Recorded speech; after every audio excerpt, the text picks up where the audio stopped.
Hey guys, welcome back to another episode of Grim and Guilty.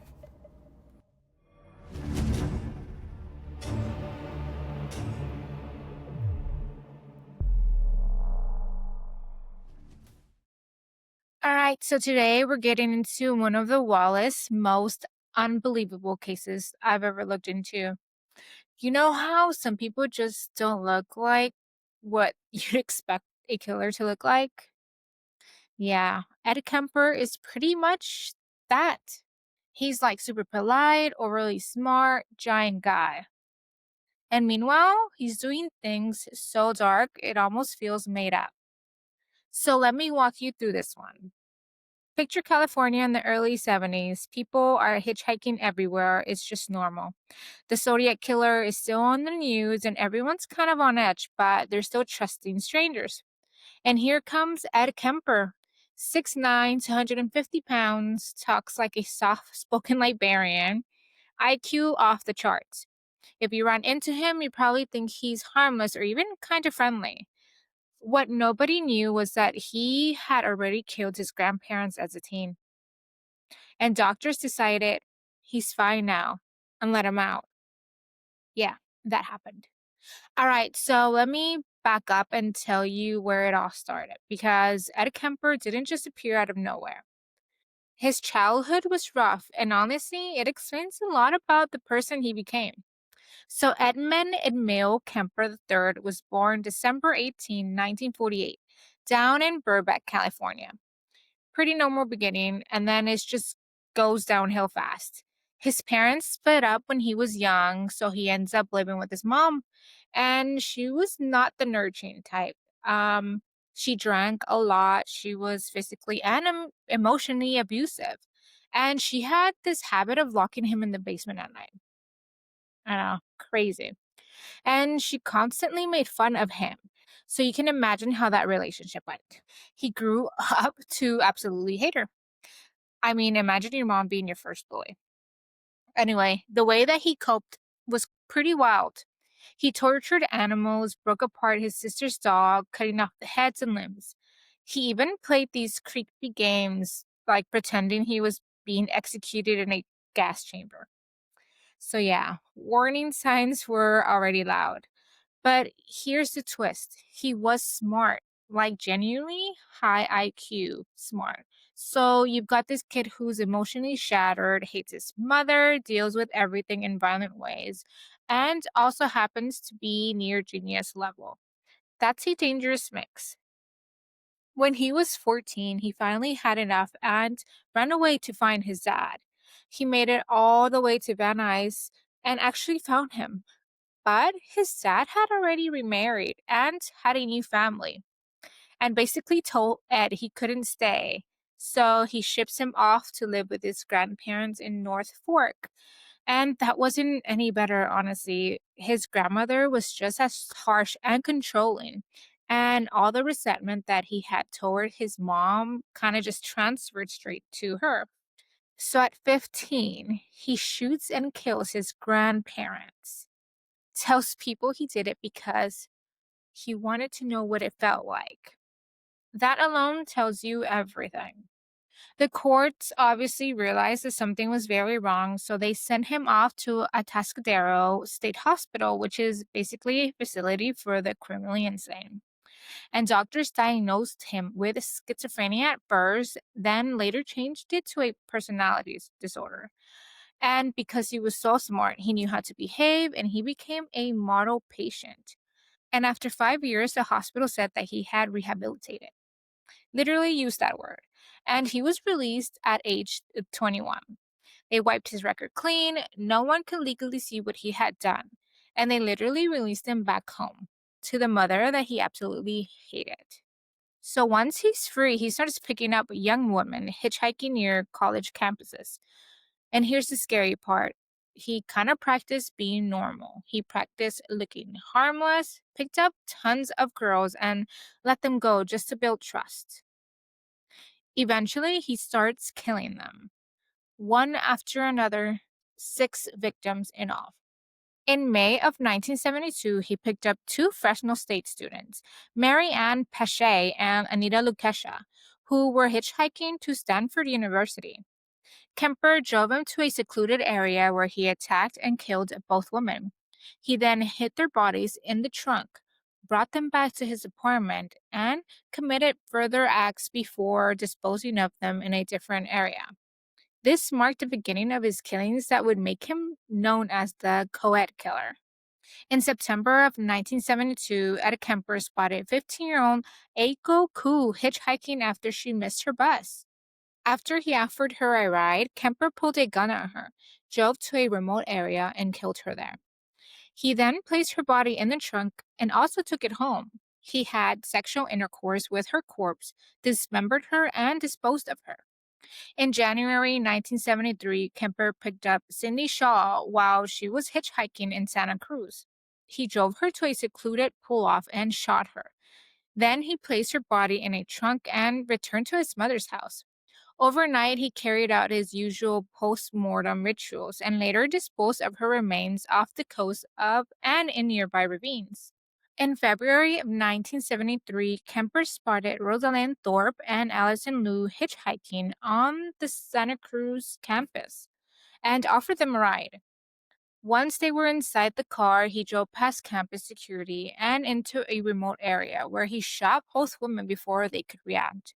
He hid their bodies in the car and drove them back to his mother's house in the middle of the night, and then disposed of the remains in a rural area around Santa Cruz. And the thing was, he talked like everything was fine, go to bars with cops, joke around, and no one had a clue.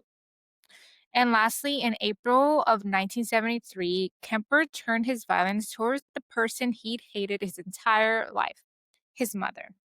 After an argument late at night, he attacked her while she slept, killing her in her bedroom and mutilating her afterward. A few hours later, he invited her friend Sally Hallett over to the house, knowing she'd trust him, and murdered her as well to create a cover story. He then fled the area, driving for days until he finally called the police from Colorado and confessed everything. But they literally thought he was joking until he starts to give details that only the killer would know. Here's where it gets even weirder. He loved talking about his crimes. The FBI actually used him to understand other serial killers. He basically became a case study for profiling. He recorded thousands of hours of audiobooks for blind readers in prison, like Flowers in the Attic by J.C. Andrews or Star Wars by George Lucas Edmund, The Rosary Murders by William Kenzel, The Glass Key by Dashiell Hammett, Marilyn's Mirror by Andre Norton, and many more. Everyone who met him said the same thing. He's polite, he's helpful, he doesn't seem dangerous. People argue about Kemper all the time. Was he born this way? Did his childhood twist him? It's probably the mix of everything, right? A bad hand, bad environment, and a mind that was already wired dangerously. Whatever the reason, he became someone who could blend in. The thing about Kemper is he doesn't fit the scary guy in a dark alley idea. He's a reminder that the real danger is sometimes the person who seems totally normal. We all hear it, right? Like all these stories about serial killers or crimes and stuff, it's always a guy that looked normal, that went to church, that had a family. It's crazy, isn't it? It's always the kind of person that you wouldn't think twice about.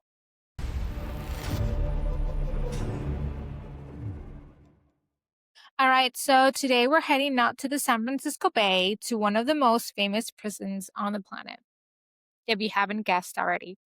A place that was supposed to be escape proof, misery proof, and fear proof, but it wasn't. The prison where the worst of the worst were sent, Alcatraz. So picture this, it's the 1930s, and federal prisons are dealing with gangsters who keep escaping, bribing guards, and basically running the place from the inside. The government decides, okay, we need a prison that breaks them before they break us. Enter Alcatraz, a rocky island a mile off the coast surrounded by freezing waters, brutal tides, and sharks. It wasn't built to rehabilitate anyone, it was built to contain people they thought were beyond help. And honestly, it worked mostly. In August 11th of 1934, the prison opens and sends its first wave of inmates that includes mobsters, killers, bank robbers, and escape artists. Al Capone ends up there. Machine Gun Kelly, the so-called Burman, Robert's dude. So Alcatraz wasn't fancy. Cells were small, meals were strict, and talking was limited. Everything about Alcatraz was controlled. Lights on, lights off, eat now, move now, shower now. And remember, the guards lived there too, with their families, on the same island as the inmates. Imagine kids just playing outside while some of the country's most dangerous criminals sat like 300 feet away behind concrete and steel. Now, here's where Alcatraz gets juicy. There were 14 escape attempts involving 36 prisoners. Most of them ended with someone getting caught, shot, or pulled back by the current. But then we get to the big one, the escape that keeps everyone guessing. This is the one you've definitely heard about. There were three inmates, Frank Morris, John Algene, and Clarence Algene. They spent months carving through the walls around their vents with metal spoons. They made fake heads out of soap, toilet paper, and hair from the prison barbershop so guards would think they were sleeping. Then one night they crawled through the ducts, climbed up the pipes, got onto the roof, and disappeared into the dark. They paddled away using a raft made from stolen raincoats. And here's the thing, they were never seen again. No bodies recovered, no raft pieces, nothing. The FBI said they drowned. Other people think they made it. And every couple years, someone claims they saw one of the brothers living quietly in Brazil. A year after the big escape, Alcatraz shut down. Not because of the breakup, but because the place was expensive, rusting, and falling apart. So Alcatraz isn't just a prison story, it's a haunted prison story. Prison guards in the 40s and 50s reported hearing footsteps and cell doors slamming when no one was near them. Visitors today claim they hear crying in cell block D, the solitary unit known for breaking men mentally. Some tourists swear they could feel cold hands brush past them. And there's this famous story. A guard once heard a man screaming in a supposedly empty cell. And later that night, one of the inmates was found dead. Even people who don't believe in ghosts admit Alcatraz feels wrong in certain places. So if you have been out to Alcatraz, if you have any stories, please send them my way. I would love to read them on the show.